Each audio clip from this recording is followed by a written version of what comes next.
오늘도 고맙습니다. 저는 교실을 떠난 국어교사 박전현입니다. 자, 수능 특강에 실린 김기택 시인의 현대시 어두움도 자세히 보면 환하다입니다. 제가 울릉도 풍경을 가져왔는데 어둠 속에서 환함을 느낄 수 있습니까? 자, 보잘것없는 것들도 서로 배려하고 의지하면 빛이 된답니다. 도움되는 자료 만들어 보겠습니다. 구독, 공감 부탁합니다. 자, 길잡이입니다. 자, 보잘것없는 것들도 서로 배려하고 의지하면 빛이 됩니다. 자, 어둠에 대한 새로운 인식. 어둠은 우리 보통 사람들은 무섭다, 이렇게 좀 두려워하는 그런 대상이잖아요. 근데 어둠에서 새로운 어떤 가치를 발견했습니다. 자, 김기택 현대시 어둠도 자세히 보면 환하다 해석. 자, 어둠도 자세히 보면 환하다. 자, 하고 싶은 말만 하고 듣고 싶은 말만 듣는 우리들이 들어야 할 가치입니다. 자, 어둠 속에서만 별을 볼 수 있습니다. 시인은 어둠 속에서 잡동사니들이 서로 비춰주고 되비춰주며 빛을 나누는 것을 보았습니다. 자, 서로 인정하고 생각하는 것이 어둠 속에서 함께 살아가는 방법이 됩니다. 자, 함께 읽으면 좋은 작품 법정 거꾸로 보기. 이건 특별한 시각이죠. 이 어둠도 우리 일반적인 시각이 아니라 개성적인 시각으로 바라봤고요. 법정 스님의 거꾸로 보기도 특별한 시각으로 세상을 보았을 때 다른 것을 알 수 있다라는 그런 내용입니다. 이해의 배경입니다. 자, 이 시는 낡고 누추한 화자의 자취방에 들이운 어두움에 대한 관찰을 통해 어두움 속 세계의 새로운 가치를 발견하고 있는 작품이다. 특히 화자는 누추한 어둠의 세계를 오랜 시간 동안 자세히 관찰하면서 보잘것없는 물건들이 서로를 배려하고 의지하며 빛이 되어주는 모습을 발견하고 어둠도 자세히 보면 환하다는 역설적 진리를 확인하고 있다. 역설은 논리적으로 모순된 표현이잖아요. 논리적으로 모순된 표현을 통해서 의미하고자 하는 바를 강조하는 게 바로 역설법입니다. 한눈에 보기입니다. 자, 어둠에 대한 새로운 인식. 자, 이 작품은 어둠에 대한 새로운 인식이 나타나는데요. 기존의 인식은 자, 직사광선이 꺾여 흩어지고 전광마저 없어져 아무것도 보이지 않는 것, 이게 어둠이라고 생각한 겁니다. 자, 새로운 가치는 온갖 잡동사니들이 어두움을 빨아들였다가 제 속에 든 빛을 오래도록 발산합니다. 자, 이렇게 발산하니까 보잘것없는 물건들이 서로 비춰주고 대비춰주며 빛을 나눕니다. 자, 어둠도 이렇게 돼서 이제 어둠도 자세히 보면 환하게 되는 거죠. 자, 낯설게 하기. 자, 낯설게 하기가 뭔지를 이제 시에서는 대부분의 낯설게 하기가 등장을 합니다. 뜻은 친숙하지 않는 표현 방법으로 새로운 시각에서 볼 수 있게 하는 기법이 낯설게 하기입니다. 다양한 방법을 할 수 있겠죠. 앞에서 설명한 기문의 꽃피는 해안선도 마찬가지입니다. 꽃의 개화와 낙화를 굉장히 낯선 방법으로 표현해서 참신한 느낌을 주고 새로운 의미를 부여하고 있습니다. 자, 퀴퀴하고 걸쭉한 어둠. 퀴퀴하고 걸쭉한 어둠을 한번 보겠습니다. 어둠을 표현할 때 일반적으로 사용되는 시각적 이미지가 아닌 깜깜하다 이런 표현이 많이 쓰이잖아요. 여기는 걸쭉한 어둠, 걸쭉하다는 것은 이거는 아마 촉각적 이미지로 볼 수 있겠죠. 자, 시각적 이미지가 아닌 다른 감각적 이미지로 어둠의 속성을 드러내고 있습니다. 이게 낯설게 하기라는 뜻이고요. 눈알이 어둠 속에 깊이 박혀 잘 돌아가지 않던 방. 자, 이건 뭡니까? 어둠을 어둠은 실제로는 이거 뭐 그냥 시각적으로 볼 수 있지만 실체는 깜깜한 거 아닙니까? 근데 이게 물리적인 실체로 나타냈습니다. 물리적으로 존재하려면 우리 뭐 면도 있어야 되고 뭐 입체도 있어야 되고 이런 거 있잖아요. 그 물리적 실체로 나타내요. 아무것도 보이지 않는 상황을 이 부분에서 표현하고 있습니다. 본문에서 다시 설명하겠습니다. 어둠 속의 무수한 빛과 색깔이 내 눈을 발견할 때까지. 이건 뭡니까? 내가 어둠 속에서 색깔을 발견하는 거잖아요. 근데 빛과 색깔이 내 눈을 발견할 때까지니까 주체와 객체가 전도된 표현, 주객 전도된 표현을 통해 특정 상황을 드러내고 있습니다. 온갖 잡동사니들이 어둠을 빨아들였다가 방 안에 있는 여러 가지 물건들이 어둠을 빨아들이는 거죠. 요거는 의인법과 함께 어둠을 물리적 대상으로 표현하여 특정 상황을 드러냅니다. 이건 어둠은 우리 손에 잡히지도 않고 눈에는 보이지만 감각적으로 느끼기가 상당히 어려운데 물리적인 대상으로 표현했습니다. 앞에도 나왔죠? 물리적 대상으로 표현한 게. 자, 운율의 예입니다. 자, 우리 시는 운율을 가지고 있습니다. 자, 운율을 우리가 그냥 이건 무슨 율다 외우고 있는데 원칙을 알아두면 도움이 됩니다. 그래서 정리했습니다. 자, 운율은 내재율이 있습니다. 내재율은 겉으로 드러나지 않지만 은근히 느낄 수 있는 운율입니다. 현대시에서 이런 게 많이 나타나죠. 자, 그 다음에 외재율. 외재율을 외형률이라고도 하는데요. 외재율은 세 가지가 있습니다. 음수율, 음유율, 음보율이 있습니다. 음수율은 글자 수의 반복이죠. 우리 34, 34, 또 뭐 44조, 이런 얘기, 또 75조, 이런 글자 수를 반복함으로 생기는 운율을 음수율이라 하고요. 그럼 음보율이 있습니다. 음보율은 쉽게 말하면 끊어 읽기 단위죠. 그게 이제 동일구조, 3음보, 4음보가 이제 반복되는 것이죠. 우리 고려가요는 대체로 3음보고, 시조는 4음보죠. 가사도 4음보가 된다, 그죠? 4번 끈을 읽기 단위가 반복되는 거죠. 자, 음이율은 같은 소리가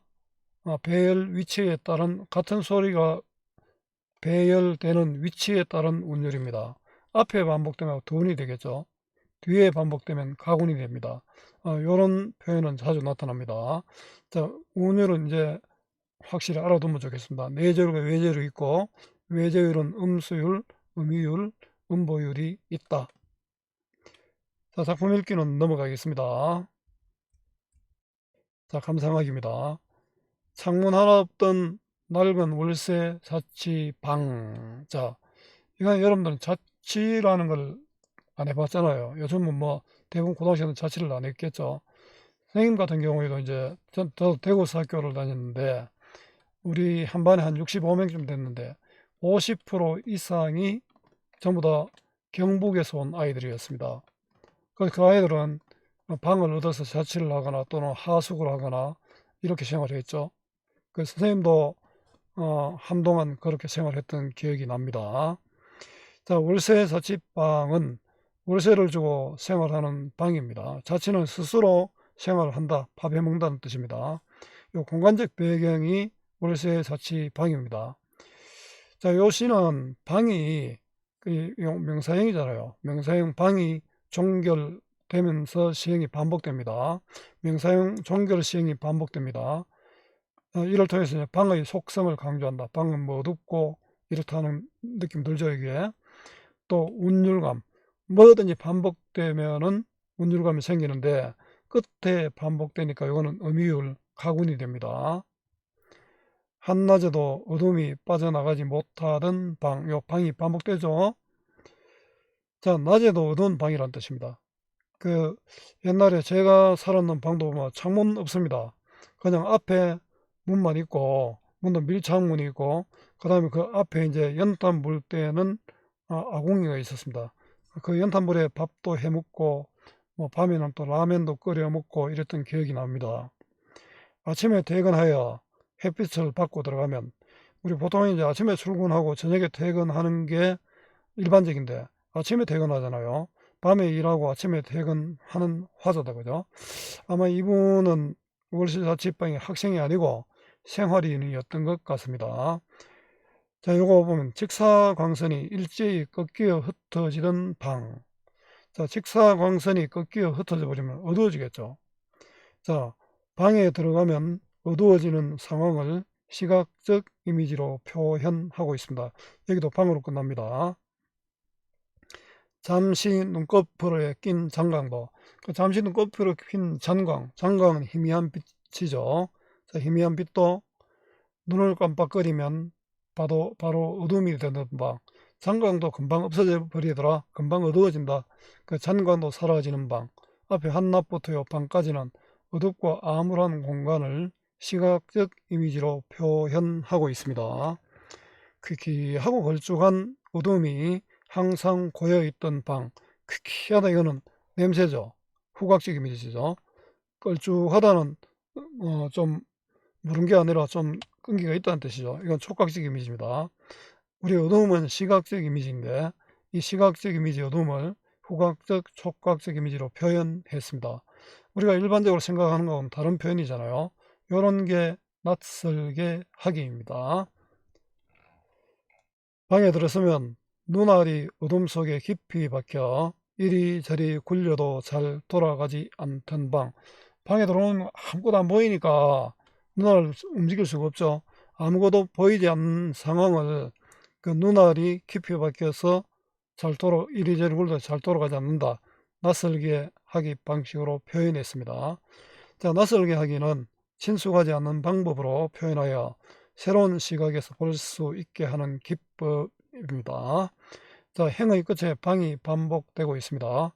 이런 걸 특정 위치에 반복되는 운율을 음유를 했고 뒤에 반복되기 때문에 이거는 각운이라고 합니다.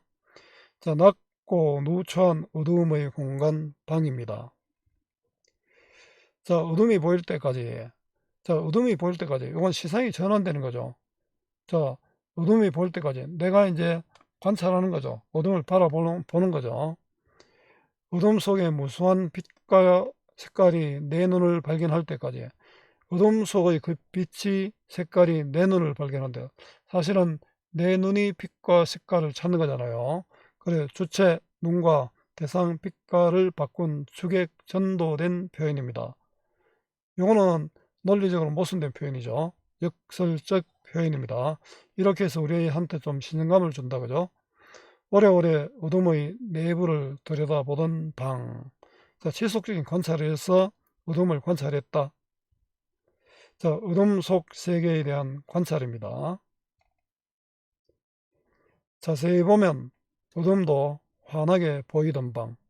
자세히 보면 우리 어둠 속에서도 요즘 여러분들은 이제 불빛에 많이 익숙해서 그렇지만은 선생님은 옛날에 뭐 초등학교 6학년 때 전기가 들어왔으니까 뭐 항상 어둠 속이었겠죠. 그 시골에서 방문만 열면은 뭐 하늘에 은하수도 쏟아지고 별도 쏟아지고 그런 시기였습니다. 그때 밖에 금방 나오면은 어둡지만 한참 보면 좀 밝게 보입니다. 자, 이것도 논리죠. 자세히 보면 어둠도 환하게 보이던 방.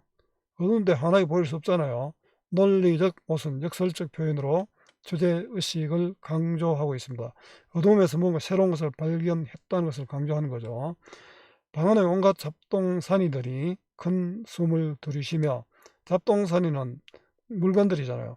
물건들이 큰 숨을 들이쉬며 인격을 부여한 의인화가 됩니다. 느릿느릿 어둠을 빨아들였다가 제 속에 든 빛을 오래오래 발산해 주던 방. 물건들이 어둠을 빨아들였다가 서로 이렇게 어둠을 비춰주는 거죠. 안 보이던 것들이 보이는 것은 대상이 빛을 발산해 주기 때문이라고 생각하는 거죠. 실제로 그 대상이 빛을 발했다기보다는 내 눈이 적응하는 거잖아요. 자, 이런 것도 이제 낯설게 하기입니다. 보잘것없는 물건, 잡동사니들이죠. 서로 비춰주고 대비춰주며, 자, 잡동사니, 사물의 인격을 부여한 의인합니다. 서로 비춰주고 대비춰주고 있잖아요. 제 안에서 스스로 발광하는 낮은 빛을 발광하는 이거는 뭐 미친 게 아니고 그 발광하는 미친 게 아니고 뭡니까? 빛내는 스스로 빛내는 것입니다. 조금씩 끊임없이 나누던 방. 자, 보잘것없는 존재. 그 보잘것없는 존재들이 서로를 위해 보듬어 주는 것을 조금씩 끊임없이 나누던 방이라고 표현했습니다. 자, 어둠 속에서 발견하게 되는 빛의 세계입니다. 빛의 세계는 보잘것없는 물건들이 어두움을 빨아들였다가 되도록 비춰줌으로써 서로가 서로 비춰주니까 밝아졌다. 이렇게 보고 있는 거죠. 정리해 보겠습니다. 갈래는 자유로운 형식의 자유시, 개인의 마음을 담은 서정시, 운문으로 된 운문시입니다. 자, 성격은 역설적이죠. 논리적으로 모순되고 관찰적이고 내가 주관적으로 표현했잖아요. 표현 많죠. 주관적 표현이 많죠. 주관적이고 또 우리에게 교훈을 주는 교훈적 성격입니다. 자, 어둠 속에서 발견하는 상생과 공존의 가치입니다. 그 서로를 배려하고 위로할 때 우리도 잘 살 수 있다라는 그런 이야기입니다. 시간의 흐름, 자, 지속적인 관찰에 따라 대상에 대한 화자의 인식, 정서가 변화하는 과정을 중심으로 시상을 전개하고 있습니다. 어둠이 깜깜했는데 보니까 점점 밝아지더라. 자세히 보니까 밝아지더라. 환하더라. 자, 다시 보니까 보잘것없는 물건 잡동사니들이 어둠을 빨아들였다가 되비춰주면서 서로를 비춰주니까 세상이 밝아지더라. 자, 우리도 이렇게 하면 우리의 삶도 밝아질 것이다 라는 그런 이야기죠. 자, 방의 의미입니다. 어두움의 이미지고요. 사물들 사이에 교감이 일어나는 공간이고 서로에 대한 배려의 공간입니다. 감각적 이미지를 사용했습니다. 주로 시각적 이미지를 썼는데 촉각적, 후각적 이미지도 있습니다. 자, 감각적 이미지 시각을 사용해서 어둠의 속성을 효과적으로 드러냈습니다. 명사형 종결 방식, 방으로 끝났죠. 공간의 특성을 부각하고 방의 특성을 부각하고 끝에 생기는 의미들이죠. 그 가군을 형성하고 있습니다. 유사한 식구를 반복해서 시적 의미를 강조하고 운지를 형성한다. 이런 걸 우리 대꾸법이라 합니까? 자, 인격을 부여한 의나를 통해 보잘것없는 존재들에 대한 친근감과 우호적 감정을 드러내고 있습니다. 논리적으로 모순된 역설적 표현으로 주제의식을 강조하고 있습니다. 자, 주체, 내 눈과 대상, 빛깔과 색깔을 바꾼 주객 전도된 표현으로 논리적 모순, 역설적 표현으로 시적 의미를 강조하고 있습니다. 어둠을 만났던 일상적 경험에서 깨달은 것을 낯설게 하기 방법으로 주제의식, 어둠도 자세히 보면 환하다라는 주제의식을 강조하고 있습니다. 자, 불가능한 상황. 잡동사니들이 서로 빛을 내는 것은 불가능하잖아요. 이런 불가능한 상황을 설정하여 긍정적 가치를 이끌어냅니다. 수고 많았습니다. 제가 살아있는 한 좋은 자료로 보답하겠습니다. 어디서나 검색은 박전현입니다.